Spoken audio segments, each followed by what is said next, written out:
welcome to BroadCAST, the webinar interview series of the Cattery Aquarium. I'm your host, Dan Hutt, and I am delighted, honored to have with me here today musician, artist, founder of Comic Book College in Minneapolis, Minnesota, Stephen Ittner. Stephen, it's really a great special honor to have you here with me today. Thank you. All right. Thanks for having me. I have to correct one thing. I didn't found the Comic College. I only work for them. It seems like a sort of sanctuary, is it? It's a store. It's a comic book store that has been in business in different iterations for since the 70s, mid 70s. And it's gone through many different owners. It's changed hands. I've worked for probably 3 or 4 different bosses, maybe 6 different managers. But I don't own the Comic College. I worked for them. I don't actually work for them right now, but I was working for them last year. So Let's start back at the beginning, if we may. Stephen, where are you from? Where did you grow up? And what was high school like for you? um, it was very different than I watched a little bit of the Brian Ty interview there. I didn't finish it. My high school and my growing up was we were pretty poor, and in a more black community, and all my friends were African American when I was growing up. Uh-huh. Uh, it was a little different, and it Was was a it little. there in Minneapolis? Oh yeah. We went to inner city. I went to inner city high school. I Uh-huh. skipped a lot of school. I almost didn't get out of school. I didn't like school, to be honest. I didn't I really didn't like going to school. Something What didn't I you like about it? well, it's kind of like a prison, and forcing you to do this stuff. Yeah. And I was, I admit I don't want to say I was naive. I just probably wasn't as well prepared to deal with things. And I didn't have the sort of an idyllic childhood, although I wouldn't say I had an unhappy childhood, but um, I had a hard time in high school. So I didn't like to go. I almost got kicked out. Um, but I liked art. And then at a certain point, I started liking girls. So I started to show up in high school. That's the only way I graduated from high school Yeah. because I had art class and you're developing as a young person and you're entering into puberty. And that Yeah. sort of motivated me again to sort of kind of finish the final years of high school. I almost didn't get out because I was so bad at math. And they kind of threatened me, and so I started to show up for math because I felt the pressure. And there was a phone call in math class where the teacher answered the phone, and I knew they were talking about me. And she said, "No, I'm not going to do that. He's been showing up. I would definitely fight that." I was told I can't miss any more days this semester, or like you can't miss more than 10 or 12 days. And I had eclipsed that number. But the teacher just said, no, he's been showing up, he's been working hard. And I think I probably would have gotten kicked out of high school had that teacher not stood up for me. And That's awesome. yeah, so I didn't Wow. like high school very much. Okay. Yeah, Yeah. yeah. Uh, but you were doing art on your own at home, and I was had were you doing music as well? I was doing mostly art. I liked art. Art motivated me to get to high school in some Yeah. ways, you know. And I wanted to draw, and I did draw, and That's what led me to art school. That's where I met Brian and Jeff in art school. And we sort of organically found each other. That's it. When you have college, you have all these people interested in art. It's awesome because you have all these atoms flying around and they're going to collide and some don't connect and others stick. And there were, Yeah. I remember going to like jam sessions with Brian and a few other people and maybe Jeff and just thinking, what am I doing here? Like, no one has the reins. No one's offering any material. And this was prior to Brian starting to write material and any of us really writing materials. It's like these kind of endless jam sessions that really didn't have any peaks or valleys. It was just kind of like, and I thought, what am I doing here? But I knew Brian. I knew Brian and Jeff that sort of organically formed a group that where things were actually starting to happen. And Were you living on campus or everybody was living off campus in their own places? no, my house that my parents, my dad had was so close that it was not worth the money. Yeah. And we were lower income, and I was working, but I couldn't have afforded to live on campus. But I was so close. I was less than 5 miles away, It was so it didn't make pointless. any. Yeah, who has another 2 grand to house when I can just. And my dad was cool with me staying home there, and so that worked out for the better. And we actually practiced here at my house or my dad's house. Wow. Brian was saying that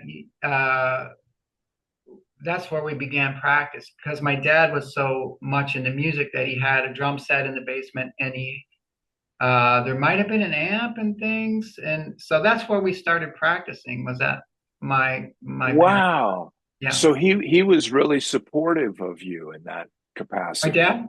Yeah. Well, my dad loved music, and if and all he sent all his kids to play piano, and I was the only one that sort of stuck to it.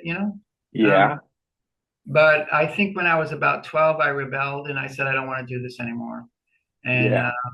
I like had a hissy fit, and I tore up my books. I don't want to do this anymore.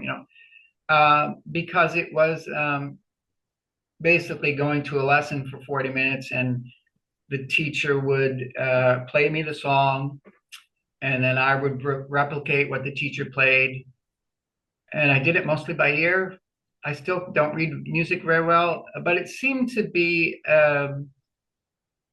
maybe that's why I had a hard time in high school. It seemed to be that I was just mimicking what someone else was doing, and it wasn't my voice. So where I was playing Star Wars, da da da da da da, da it didn't seem to fulfill me in a way. But the good thing about that was that I had the fundamentals to begin to hear chords and get familiar Yes. with chords and the differentiating chords, and I have the fundamental skills to start to later use to write songs. So Yes. you know, I want to ask you a couple of things about art school before we yeah. continue on with in a more musical direction here. But um, I want to know when you went to is it the Minneapolis College of Art and Design? Yep. Yeah. When you enrolled there, what did you have in mind? What were your goals for enrolling there? Um, well, I that's a good question because to do art, you don't necessarily need to go to school to do art. But I had in high school, I had you have a creative, everyone maybe has a creative moment that sort of um, sets them on the path. I mean, not that I didn't have the desire to do art, but there was a moment where I started to draw and write my own stories, and it was a surreal like 2 weeks where I was just so invested in. I had drawn my own story and written my own story, and I had done this a few times, and I thought, um, I could probably do this. This I'm not bragging about what I did, but I was probably 16 or 17, and I still, when I look at the art that I did, I kind of scratch my head like, I can't believe that I did that when I was 16. It's bizarre. But here's what happened after that. I failed on the third time. Um, I had a group of friends in high school that drew, and they were like, "Wow, this is really cool. We want to print this in our fanzine or whatever." But I ran into failure almost immediately after that. And what led why I went to art school is because I knew I wanted to make art, but I was actually a very frustrated artist. Um, and I thought if I went to school, I would find myself. That seems very strange. But here's the thing: this happens to everyone. Everyone runs into the impasse.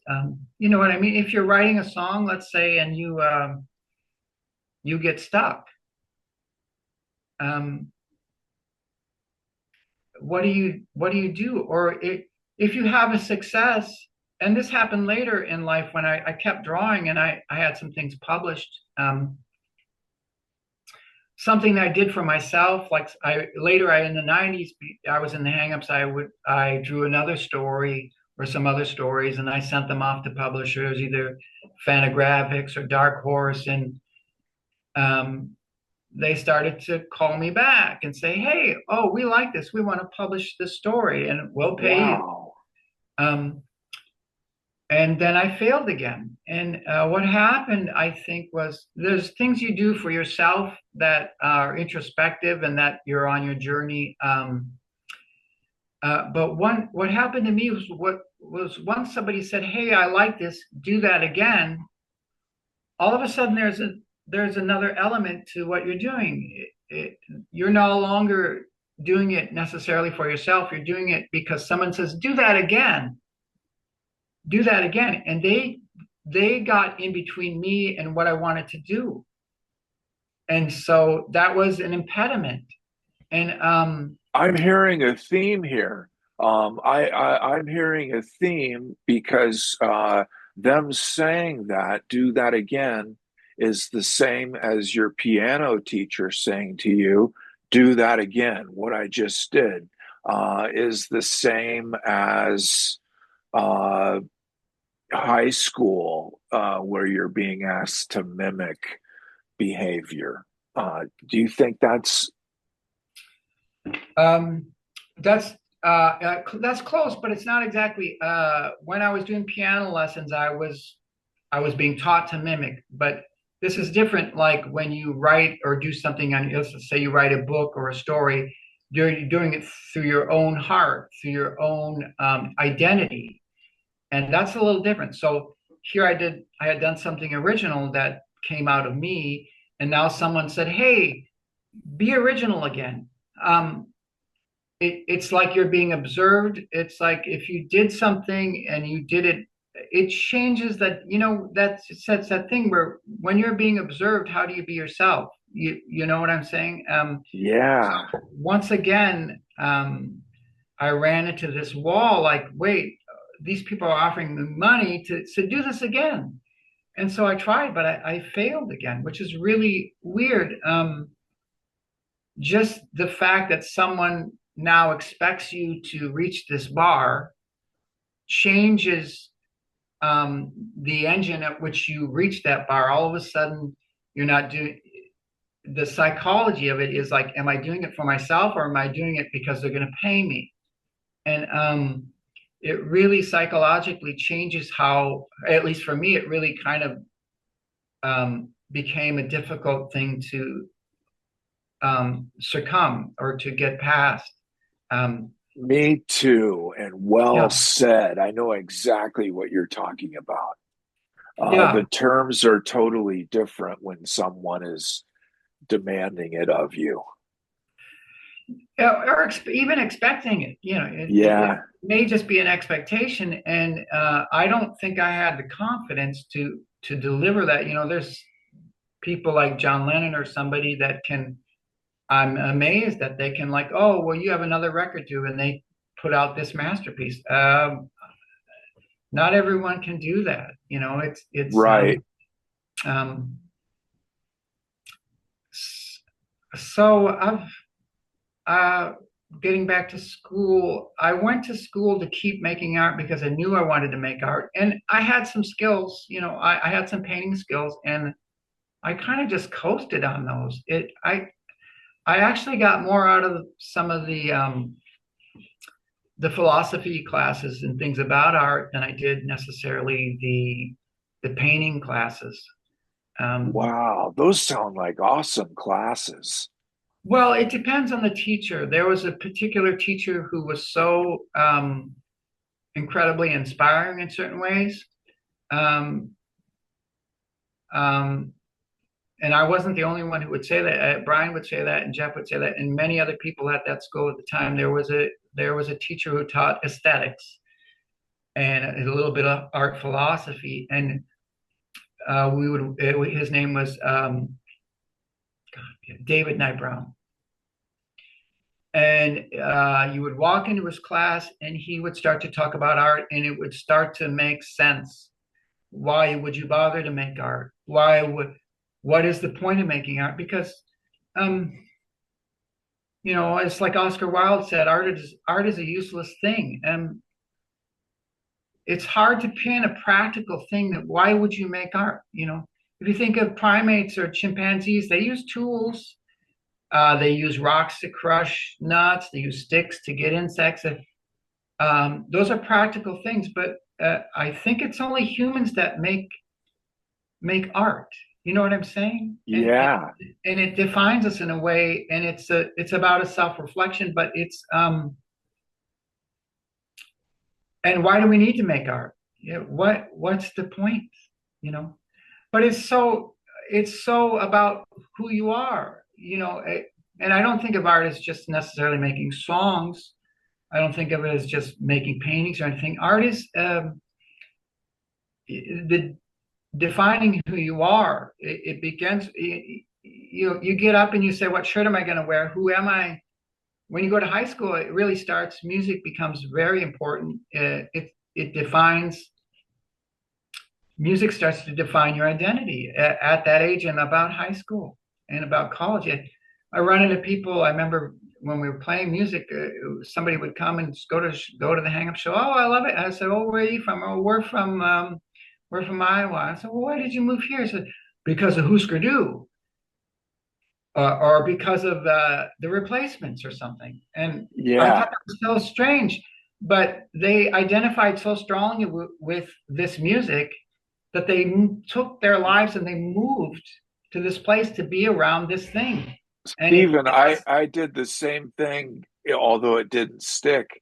I moved to Minneapolis for 1 week for Trip Shakespeare, oh, okay. and then I got a job offer back in Lincoln and returned Oh, okay. because I moved there to Minneapolis without any job, which wasn't very Oh, practical, uh, right. but I was a Trip Shakespeare fanatic, and I wanted to start a band just like that with my friend.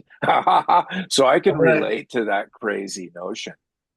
it's not crazy. You found something that was meaningful to you in your life that was um, so powerful that you were willing to move and go to be around that because uh, I think well, I don't want to misspeak, but music starts to define people. If you think of music as it's a form of expression, and if you identify with that expression, it sort of makes you more whole in a way. I think I'm kind of tripping up here. There's a better way to describe that, but um, music is powerful. Art is Yeah, powerful, and yeah, yeah. it can it's so powerful. It could bring people to tears. Some music can make, people bawl, or it can make you feel great. But in a practical sense, like Oscar Wilde said, it's kind of a useless thing, but it isn't really a useless thing. Art, I think, is a necessary thing to express. And if you couldn't express yourself, you would be lost, or something would be missing. Um, Yes. I think I think it's important um, to make art, and I think it's important that that there be a culture to accept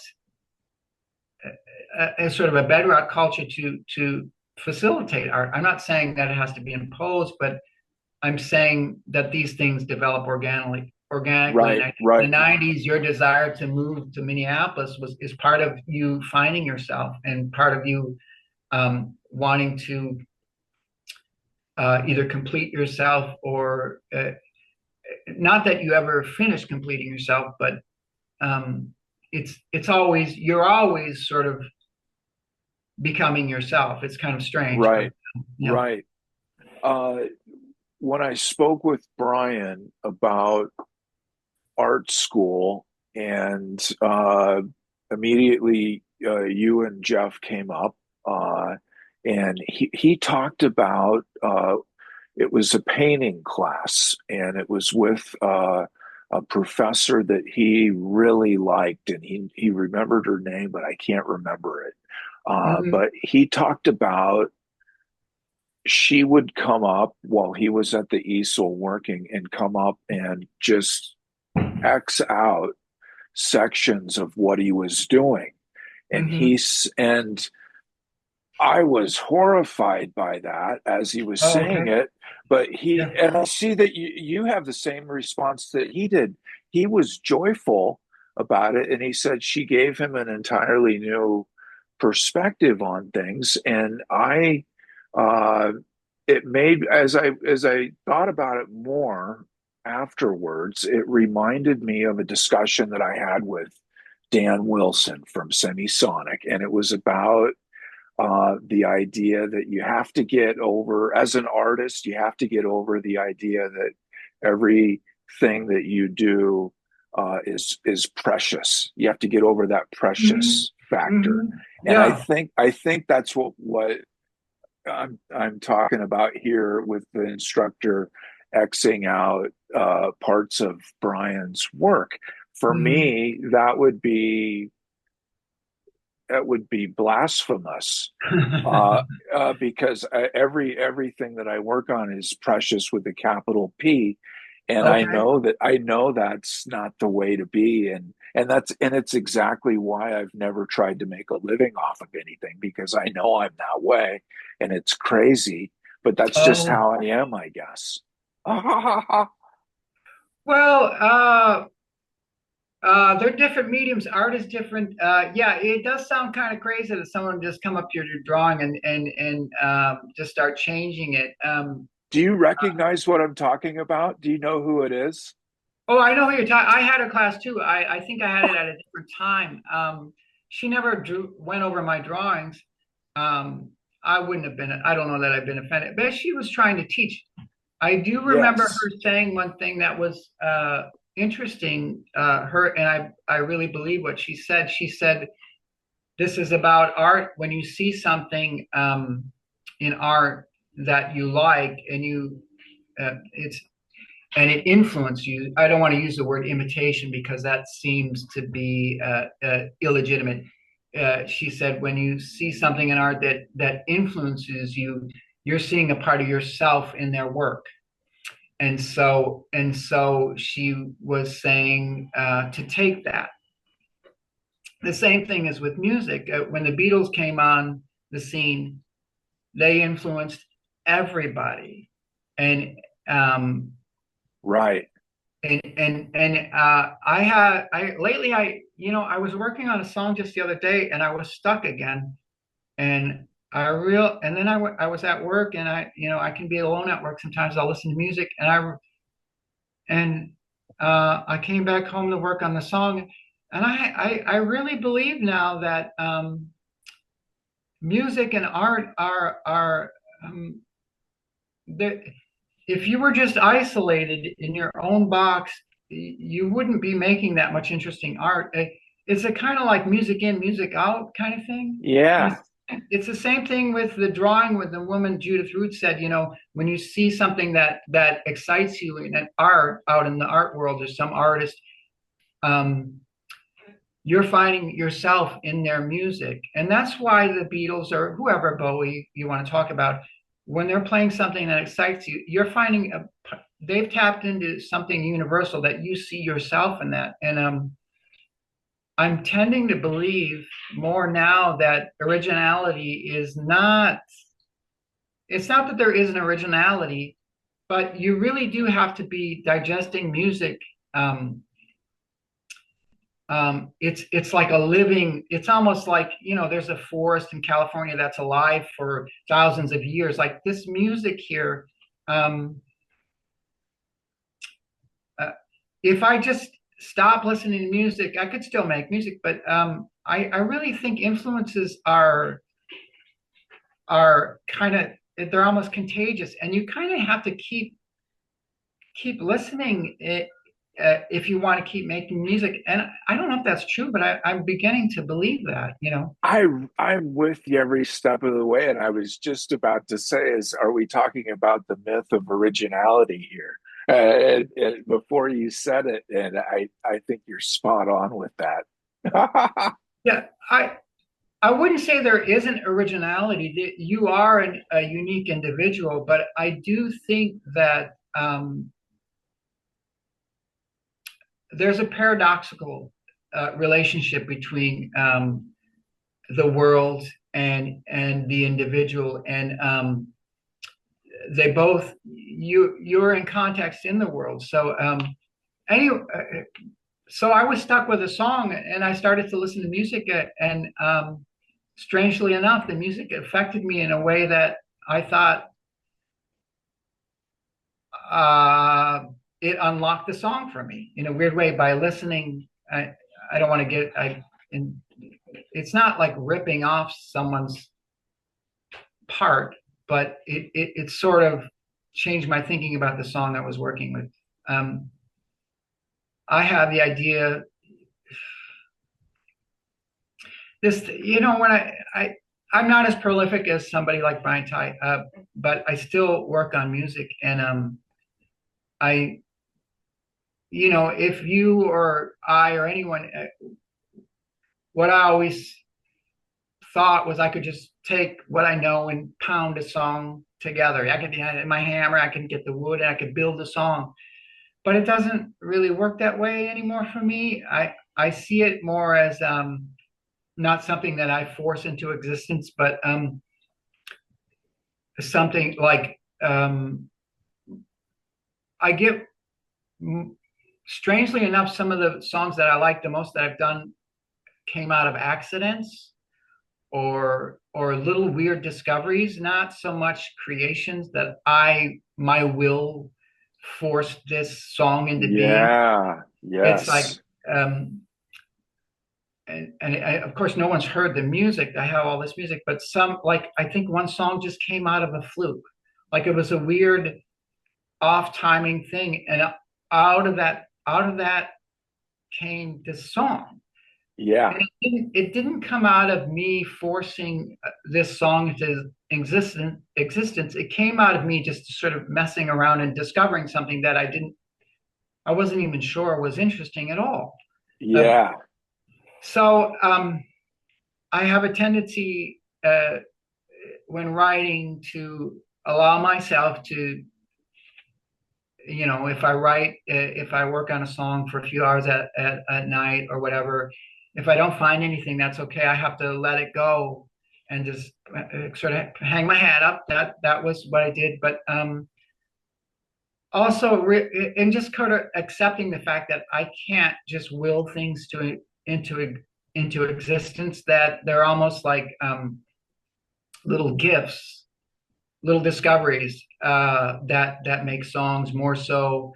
It's not that you don't have to do the work, but you have to. or I have to at least acknowledge that these little accidents or these little discoveries that I find when I'm just messing around are probably more important as well as influences than my ability to force or will a song into existence. It's just, Yeah.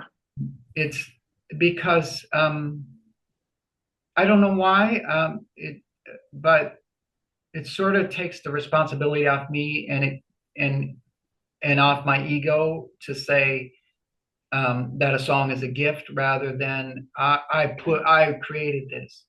It's That's beautiful. That's so beautiful. You are from the Matt Wilson approach to songwriting as opposed to the Dan Wilson approach to songwriting. I wouldn't know the difference. I don't know them and what their approaches. So explain to me what their approaches are. I'm curious. A friend, a mutual friend, told me once, uh, if you have an appointment to do songwriting at 2 o'clock with Dan from 2 to 4, um, you're going to come away with 4 songs, and two of them will be pretty good. Okay. Um, uh,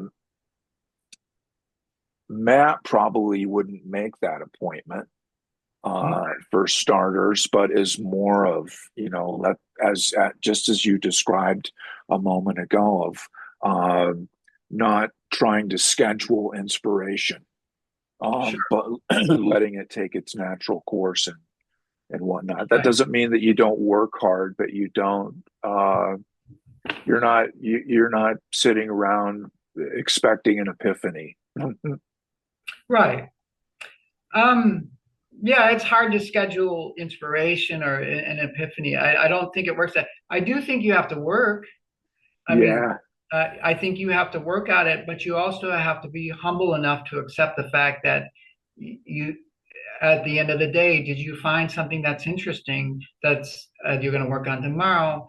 Um, and sometimes you don't even know. You know, it might just be a part that's kind of interesting and it might not turn into a song.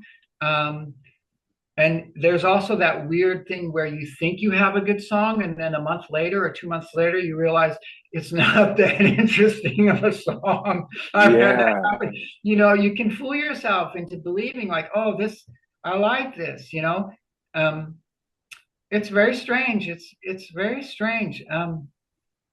I've had a weird experiences where I've taken songs that I thought I liked and then I hated and then I went back to and I flipped the chorus and the verse around and I changed the melody and all of a sudden and this was weird because if you I know you write songs, you get so attached to what you made, or I get so attached, at least I know I get so attached to the song that I made that it is like an immovable rock. It's this thing that cannot be changed because it's so ingrained into my mind that this is the song. And so occasionally I would have a song for like a year and I know I may have liked the chord progression, but I didn't like the song. And so one song I took and I reversed the chorus and um, the verse, and I changed them, and I changed the time signature, and it turned into this song that I actually really was happy about, and just kind of letting go of not my belief system, but being open to discovery, open to changing things, rather than being rigid and unable to change. And I think that was John Lennon was very much malleable in his songwriting, where he would. I don't know if you know that or not. I'm not sure if that's true, but I I understand that don't John. know that. Well, you hear their sessions where they're doing a song of, say, I can't think of a song where you hear the first version of their song and it's very different from the later version, Yeah, yeah. where they like it's not a slow song anymore. They sped it up. Um, Sure.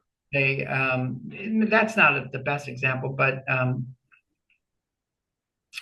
yeah, I can't work in that rigid structure. I have to have kind of um, a more organic way of working, and I like to when I get stuck, I like to listen to music. It sort of helps me to open some other doors. I don't Yeah. know. Sometimes When that you works. when you started playing with Jeff and Brian in art school, did it gel right away? It gelled. Brian's was the first to start writing music that was impressive in a way. Brian was the first one to, and he continued to write. And he still writes today, and he still writes beautiful music today. You don't hear it because they don't put out an album, but Brian was the first one to really have found himself musically. Like I hadn't found myself musically. I and so um, we sort of gelled in a weird way. It was not a perfect gelling, like we all came together, like we're all this is this thing. It sort of had to bake and become what it became. It took probably 6 months to a year or more to become the hangups and to Yeah. become and to find out who was going to be the writer, and that was obviously Brian. And he was so good at writing that it was almost frustrating in some way to be around somebody so talented, because I didn't have anything like very interesting to offer. Yeah, I hadn't found myself musically at Yeah. all. Yeah, I had found myself in art, in drawing, but I had not found myself in music. And it took me a long time. It was almost somewhat frustrating because, there's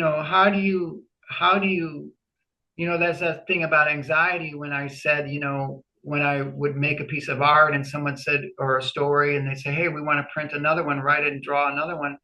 Um, that sort of frustrated me. Well, it's almost a similar thing where I'm working in a band with a guy who is so good that I'd have to reach this very high level to be competitive. Otherwise, I, you know what I'm saying? How do Yeah. you? Yeah. know, I don't, and that's more me than my problem. I think some people, like, if you think of John Lennon and Paul McCartney, they were inspiring each other to up the ante. I think they were feeding off each other's creativity, and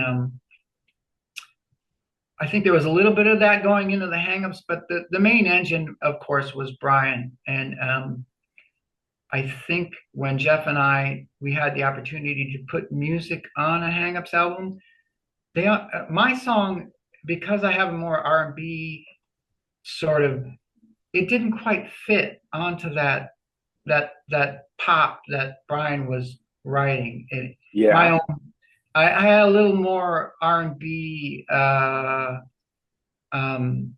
of feel to and it didn't quite fit on the album to me. I don't think the song is bad. But I,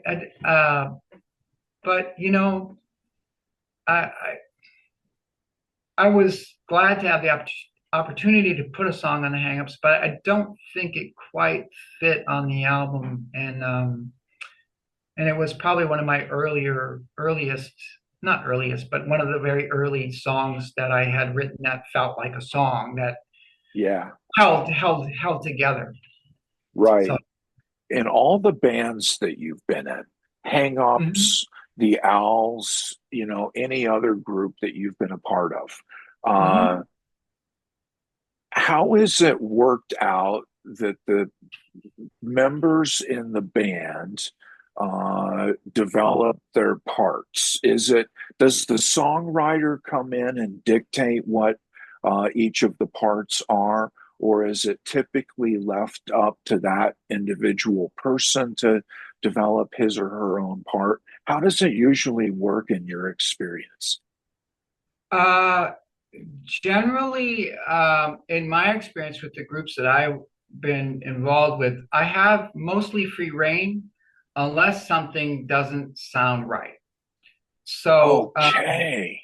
so, or unless I have a question. So, like the hang-ups, Brian would have a song, and we would be working, and the drummer would be working on his part. I would be working on my harmony. Um, when I play drums, I'd be working on my drums and the harmony.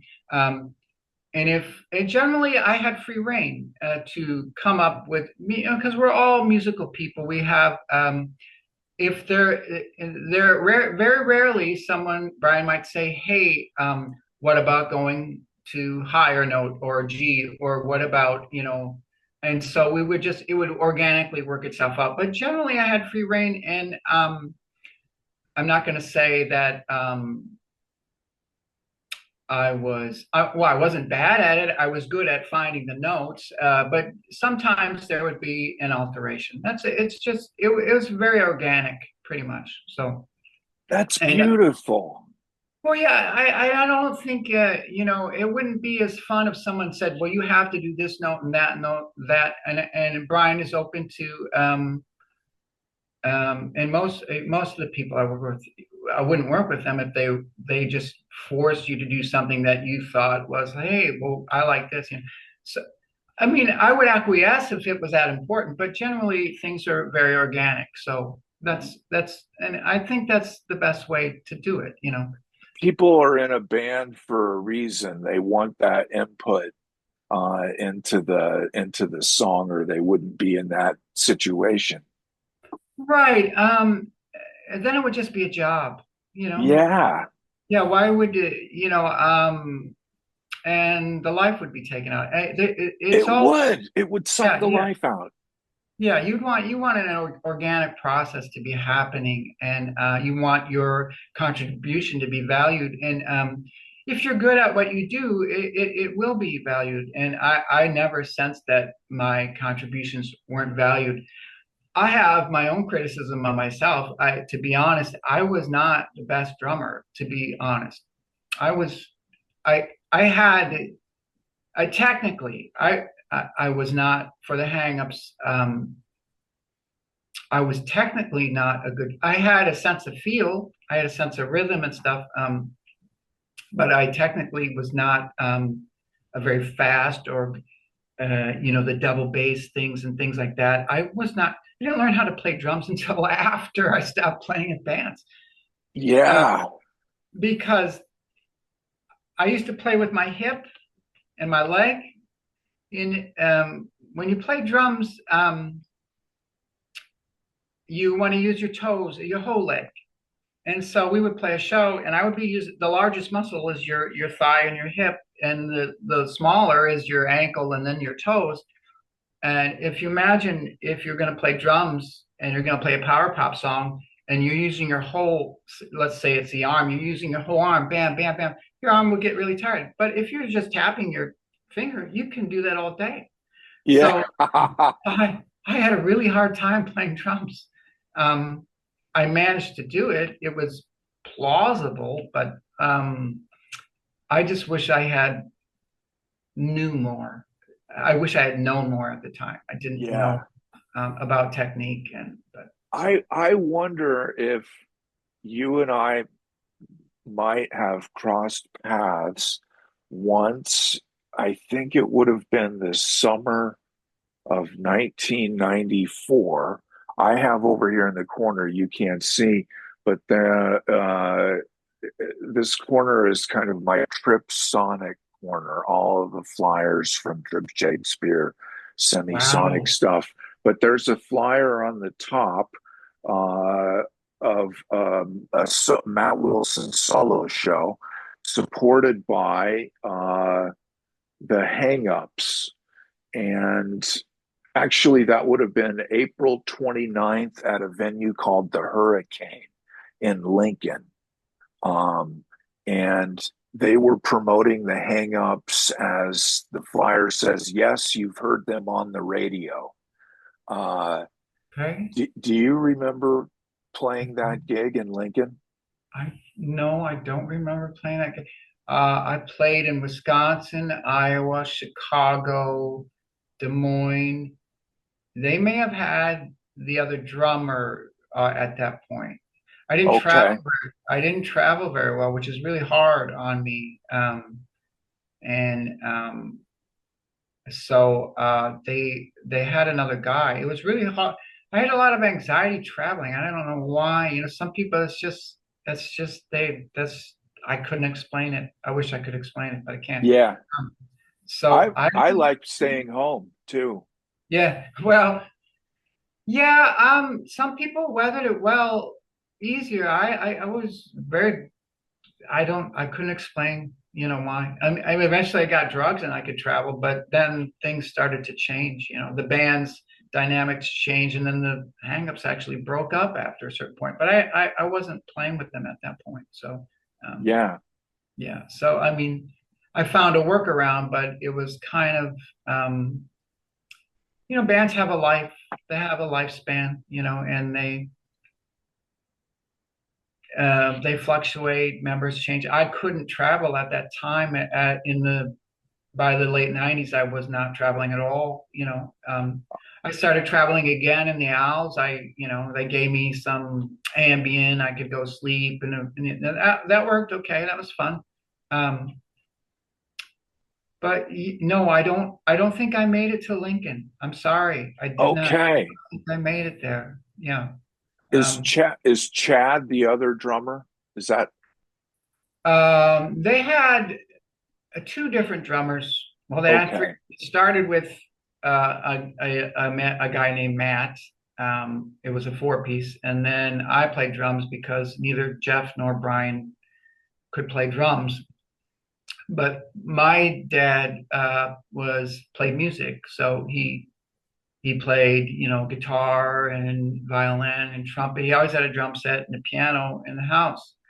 So of course I liked banging on the drums, you know, and I liked playing the piano. So I had a little more versatility than either Jeff or Brian to do drums.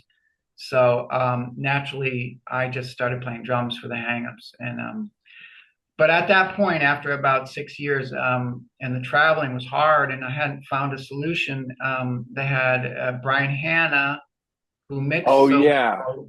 He played drums for them for a while, and then and I don't know why he dropped out of that. He does a lot of production. That's his thing. Chad Nelson then began playing drums, and I kept continued to sing and help out and stuff. But I didn't travel.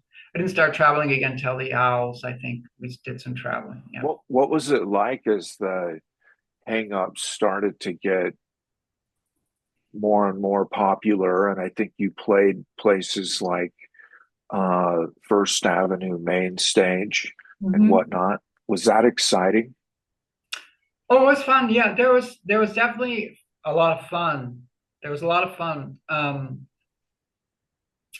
But it also became more stressful too at the same time, which is weird. Because I was playing drums and singing harmonies at the same time, and I started to just not like it. It was hard. Because you're singing these harmonies, and I'm doing drum rolls like and all. Yeah, I just I really it was fun when it was fun, but sometimes it was a very stressful kind of demanding thing, you know. So yeah, yeah. it was mostly fun, but it there was a certain amount of stress there. Um, Okay, yeah. okay. And many years later, how did it come together that you played with the Owls? Well, I had stopped playing with the hang-ups, probably because I didn't travel, but Yeah, the invite for the Owls came, and the Owls was a different kind of beast because I could write and Brian would write, and then Brian's wife would also write. So it had a more all-inclusive thing. And that's not to take away from what Brian was doing, because what Brian was doing was so amazing that you almost didn't want to mess around with it. but here was another a little more loosely organized thing where, because, everyone who plays music, even if you're not maybe the main songwriter, you still want to write songs. Why wouldn't you want to write songs? So it gave me the opportunity to write, and I was getting more into writing, and so the opportunity to write and play my own songs for some of them was fun. And we weren't going to travel a lot, so but we did eventually travel a little bit, and that was kind of fun. So Yeah. um, yeah, I think Well, that was. I want to ask you about, we've mentioned a couple of times in conversation John Lennon, and Mhm. Brian and I both agree. In his words, you have an amazing ability to channel John Lennon, and that has never been more true than on your excellent song, Even Now. And when I'm excited about a song, I have a tendency towards the hyperbolic. But I would say, honestly, I mean, I'm a connoisseur of great pop. I think Even Now uh, might be the greatest pop song to come out of Minneapolis. If it's not, uh, top three for sure. And the other two are probably Trip Shakespeare. Um, but that is just a tremendous song in every aspect, musically, vocally, lyrically. It's a tremendous song, and I would love to hear more about it, how it came about. Um, wow, that's a compliment. I That song I was in a breakup, and it's a very heavily influenced song. It's obviously a very John Lennon-esque song. It's a very Beatle-esque song.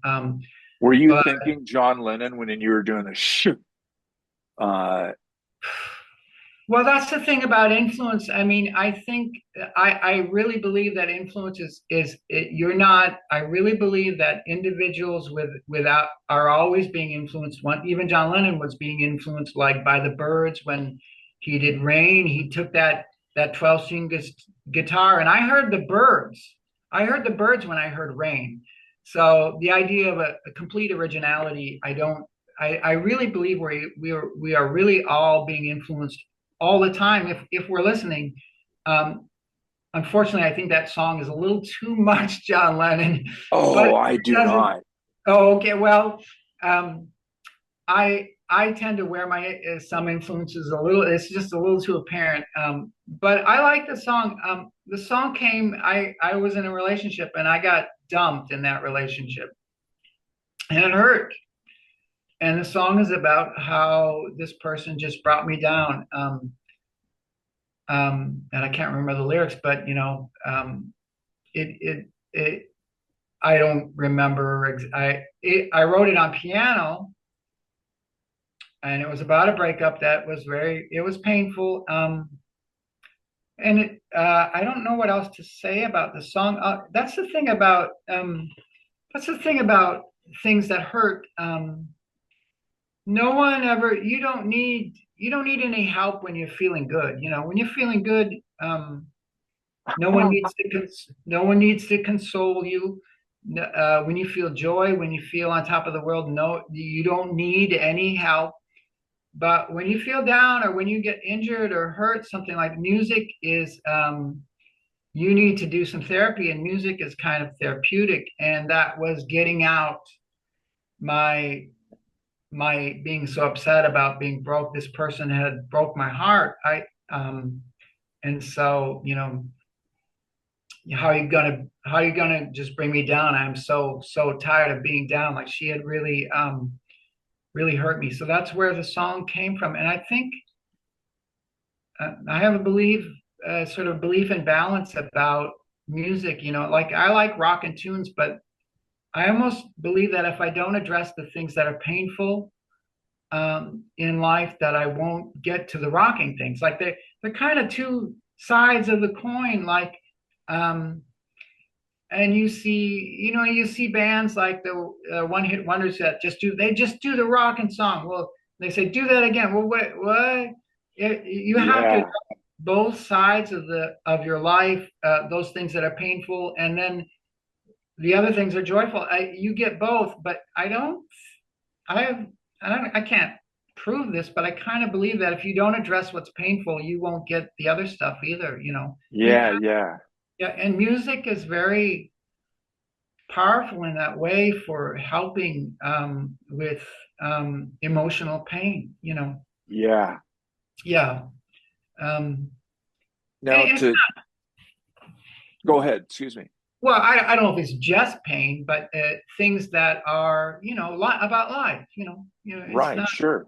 It's not just Disney. It's not a Disney Wonderland. Life is freaking hard. Yeah, yeah. Stuff happens that hurts you, and I think a lot of times that's where music. That's where I go to deal with music. Right. Or painful things. I go to music to deal with those things, and then I do think that if I can get that, then the other things sort of come along well, because the other side of the coin is the joy. The kind of two sides. It's kind of weird. It makes perfect sense to me. Now, as per the musical side of that song, it just sounds so well recorded. I mean, it sounds like it was recorded at Abbey Road. And I just imagine these big, fat condenser mics. I mean, what's your recollection? I mean, honestly, all of the Hang-Ups material sounds so well recorded. Hmm. Is that how you see it too? Well, I I don't remember how it was recorded. I remember recording the guitar part at Jeff had a studio that he had in his home. He had a part of it was made into a studio. I recorded it there. I think the rough tracks were recorded in another studio with Brad Kern. But I don't really remember much about the recording. I think I used a real piano, but to be honest, I took a back seat when it came to recording because when you, especially with the hang-ups, you had these very creative, powerful people like Brian and Jeff. I was not willing to fight people about sounds and stuff. I started to initially start fighting people. Well, I want to hear this and that. But then I started to realize, like, I don't even know for sure what I want to hear. And I don't, and it wasn't worth battling over these very creative people to get my little piece in. So I kind of backed off. And other people were willing to fight. And I just at a certain point I just kind of stepped back. So I didn't have a lot to do with the recording of other than the performance of the song and the singing of the song. I didn't have much to do with the mixing of the song. That may sound weird to you, um, but I had sort of relinquished doing that because there's a part of me if that I start fighting people, I can get kind of nasty. So I didn't Yeah. want to fight with people anymore, and I Uh-huh. didn't. It wasn't worth jeopardizing my relationship with my creative compatriots to get into these fights. So I stepped way back. Like I was there to help, out to comment and say, "Hey, the drums maybe not loud enough, or that guitar's too loud." I was there in just small ways, but I don't remember much of the recording of that other than I played the piano and I sang the part and I did the guitar part. They were done in different places, I believe. Um, Okay. that's all on the producers and the other people too. I think in the Owls we had a woman, Yeah. Maria May, who has a beautiful voice. I think she Yes, sang she does. some of the back. Yeah, she sang some of the backups. Brian played drums on that song, and he did a good job. So, but to be honest, I wasn't there to mix it. That may sound crazy to you, but I had um, I had sort of stepped away from that stuff because here's the other thing: if I had been in there to mix it, I might have ruined it. I'm serious. I'm only just trying to learn how to mix stuff now, Uh-huh. and how to mix and master things. I'm not good at that stuff. Yeah. I'm just not good at it. So I can't tell Well, you a lot. It's the people who recorded it, Brad Kern and for the Hang-Ups, it was Brian Hanna. mhm. Um, yeah, so I don't have a lot. Well, your trust was well placed because they did a fantastic job. Everyone that touched that record did, I think. Yeah, But yeah. but that's a good segue as we finish up, Stephen. Talk to me, if you would, about your current work, artistically, musically. What's inspiring you these days? Um, well, I still have music, and I have a lot of music that didn't get out. That That's didn't get what out. that's what Brian said that you did. Well, my thing was that I would watch. It was Brian and the Owls and Maria and Allison and the Starfolk. Um, Pardon me, and I would watch them work like crazy to make an album. And I didn't like the idea of an album. For me, I wanted to make like funny videos and then pair it with the music. And my inspiration was the Monkees. I like the Monkees. Love it, I love love the it. Monkees. Me Right. But too. oh, I love the Monkees. I love the music. Of course, they didn't write it all. They wrote some of it. So Yeah. I had wanted to do. I was working at the comic college at the time, and I started to just try to coalesce um, a, a thing that wasn't an album. I wanted to make, say, 6 videos and have 6 songs. And I wanted the videos to be funny. I wanted them to be interesting. Um, there were a lot of problems, though. One was that it was hard to get the actual um, group, the players, mostly from the hang-ups, to come on site and film with me, come on site and do film. It was hard. The logistics was that. So Yeah. Brian did show up one time, and Allison did show up one time, but that was in the very early formation of the idea. So it was kind of I hadn't figured out exactly how it was going to work. So I was working there, and there were customers, and one customer named John Lundquist and his daughter. God, what's her name? His daughter decided to work with me, and they would be in the films. Um, and it was a lot of work, and it is amateurish, but I still am a little proud of those videos. I really enjoyed making those, and I love those videos. those are They're fun. terrific. I wanted to do more, but something happened at the end of 2018, beginning 2000, where I stopped sleeping. And it's still a real problem. So I still make music, but the idea of that project sort of died after that because it was very hard to get motivated to film when you feel awful or something. So, and I couldn't plan. I didn't want to stop making the videos. I just was sort of forced by the physicality of being exhausted that I couldn't go and get people to show up. And if they did, I didn't want to let them down. Right. So I don't know what I'm gonna do now. I have music that it's kind of like a box of broken toys that need to be finished. Some just need to be mixed. Some just need to be have the guitars part. Um, Things like that. There's a lot of Yeah. material there that I just sort of that aside because I wanted to make the videos and I thought I would finish the music later. Not that, and um, I think the music has to get out there. I just don't know how I'm going to get it out there, you know. I hope you do. Yeah, well, I really I do. hope so. Yeah, we'll see what happens in the next year. I've been making videos more of kind of just like borrowing images that are in the Creative Commons and making videos, but they're not, the songs are not as fun as, um, they're kind of politically slanted. And I, I, I've never liked that, but Yeah. we're in such a weird time politically that it's almost Yeah. like I feel a responsibility to say something, you know. Yes. Um, Yes. Right. Yeah.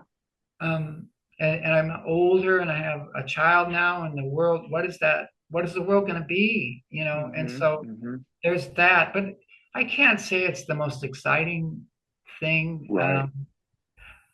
I think if I can get the video and the song and the message to be powerful, then that's good. It may not be that the song is all that great or the video, but together, if it's it, I'm very anti-war. I don't like the wars, you know. And so Yeah. Yeah. the last video, I really, that was what it was about. I really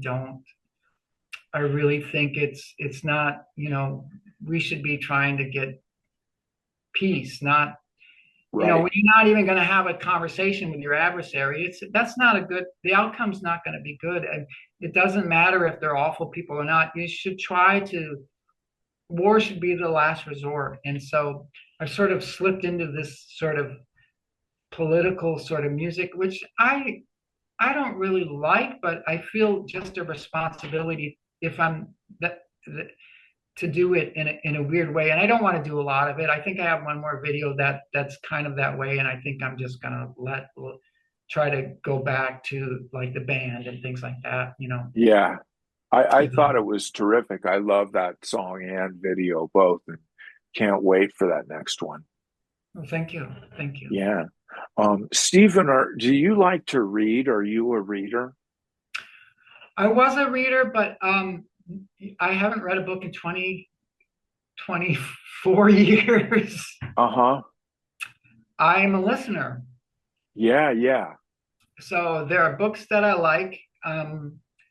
So instead of buying the book, I will find an internet, because the internet is so vast and huge. Instead of buying the book, I will find an interview with the author, and I Yeah. listen to the, because I still draw or paint, and I can listen to the interview. So that's how Oh, I find, that's how I digest information through books. I just hear the author, and I will get a synopsis of what the book is and the main points. And that makes um, all kinds of sense. You can do it while you're working. yeah, yeah, and it's a kind of nice thing because painting or drawing, it can be kind of zen, and I can just listen to an interview. And I've gone through, you know, authors that their book is fascinating to me, and not any particular authors, but I generally like interviews with you know, somewhat controversial subjects, you know, in American history, either. Yeah. You know, there's a guy who did a book on the Manson murders. He didn't want to do the book, but there's an interview about what he found, and it's just bizarre. You know what you think about happened there, like the trial and the book Helter Skelter, and the lawyer had perjured himself, and no one knew this, and it's just fascinating stuff. You know, so that's how I read. I listen. That's how Right. I Do don't you know. have do you enjoy living in Minneapolis? Have you over the years? Minneapolis is not, I think in the 90s and the 70s was, and maybe I'm just getting old, but it felt like a more friendly place for music in a way. And I'm not sure if I'm just, that's my perception, because I know there's still good music being played here. Unfortunately, what has happened in our world since the 90s is that all the little radio stations and the little labels have all been purchased up by giant conglomerates. So you don't, there isn't there, when the Hang Up signed on a record label, that was a stepping stone. That was like a stepping stone to the next label. And all those stepping stones have been sort of erased. And basically, it's a sea of billions of ones and zeros of music and there's good stuff in there. And then there's the commercial stuff, the Taylor Swift and the ball. And it feels I'm very disappointed at what happened. I think there was a healthier community of music in the 90s where there were little labels and stuff like that that could kind of give you a boost. And there was a community. That's what I mean about sort of a community of music, and that, it feels like that's gone, because you need that community to support the art, and it feels like more that it's almost kind of it feels more negative now, and I don't know if that's just my perception or if that's real. I'm not sure. I don't know. I just feel the state of music has been I don't want to say destroyed. It's been lost. Yeah. It's lost. Yeah. Well said. Who could argue? Stephen, this has just been tremendous. I've had to pinch myself several times since we've been talking that I'm speaking with you. I'm a big fan. I've admired you from afar for many years. So I'm very grateful for you being willing to talk with someone like me and taking the time way. You're just a tremendous artist, and I can't wait for the next thing. Yeah, you might be waiting for a while, but I'm working on it. I work on it all the time. So hopefully something I can get out there, That sounds awesome. Yeah. Very good. Well, thank you so much. And thank you, and happy holidays to you too. Yeah, you too. Thank you. Thanks for having me. Absolutely. Negative get you nowhere. Negative get you nowhere.